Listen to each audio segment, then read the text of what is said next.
Welcome to VTV prime. YSR Kadapa జిల్లా Pulivendula rural మండలం ZPTC ఉప ఎన్నికల సందర్భంగా పోలింగ్ బూత్ల మార్పులతో ప్రభుత్వం కుట్ర చేస్తోంది అని కడప ఎంపీ వైఎస్ అవినాష్ రెడ్డి ఆరోపించారు.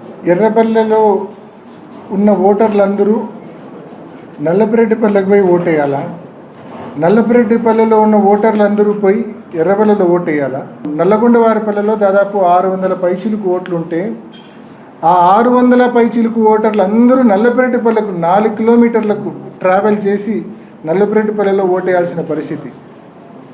అదే నల్లపురెడ్డిపల్లె వాళ్ళందరూ మళ్ళా నల్లగొండవారిపల్లెకి వెళ్ళి ఓటేయాల్సిన పరిస్థితి. మరి ఎందుకు చేశారనేది ఇంకా ఆలోచన చేస్తే కన్నా కేవలం పోలింగ్ శాతం తగ్గించాలా, 4 కిలోమీటర్లు నిజంగా సేఫ్గా వచ్చే పరిస్థితులు ఇవాళ లేవు కాబట్టి చాలామంది ఓటు వేయడానికి రాకపోవచ్చు. ఆ అడ్వాంటేజ్ టీడీపీ బహుశా పోలింగ్ బూతులను పోలీసులను అడ్డం పెట్టుకుని ఏమైనా అడ్వాంటేజ్ తీసుకునే ప్రయత్నం చేయడానిక?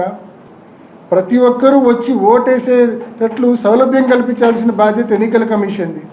మొత్తం దీని ఇంపాక్ట్ ఎంతమంది మీద ఉంటుంది అంటే 6 పోలింగ్ బూత్స్ మీద ఇంపాక్ట్ ఉంది. అంటే 3900 ఓట్ల మీద ఉంది. తన ఇంటి పక్కనే పోలింగ్ బూత్ ఉంటుంది కానీ అక్కడ అతనికి ఓటు ఉండదు. అతను ఒక 4 కిలోమీటర్లు ప్రయాణం చేసి ఓటేయాల్సిన పరిస్థితి.